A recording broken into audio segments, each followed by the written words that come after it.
Come a tanti è successo de nascere in casa, al caldo, in cucina, scaldata una brasa, proprio dove adesso ronfo festanti, pignate e tegami con delizie fumanti, è nato Romeo, che ancora gli inquieta dalla butina sognante fin alla vecetta.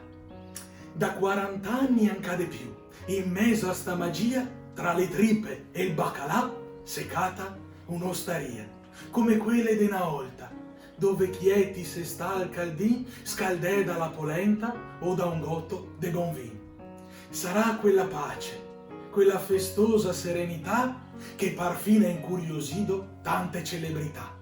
Da Botero a Cocciante, dai Kiss a Baglioni, che dà proprio tutti a tastar quei bogoni. Pare il clima incantato, o i tavolini ben strucà, proprio sto locale grandi amori a somenà. Ben tricopie gli entrade separè e dopo una magnada le saccate sposè. Adesso che è vietato star là sentè strucadi, nuovi grandi amori i dovrà essere rinviati. Ma il duca dalla pignata, che dà nome all'osteria, e che ne ha viste tante, altro che la pandemia, la Daniela e Alessandro, che de star fermi, noi e boni, iga subito pronte 1000 nuove soluzioni.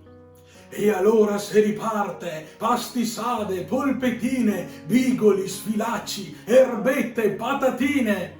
E il segreto de sta osteria, che è la più antica della città, le abbinar cibo e allegria con tanta veronesità.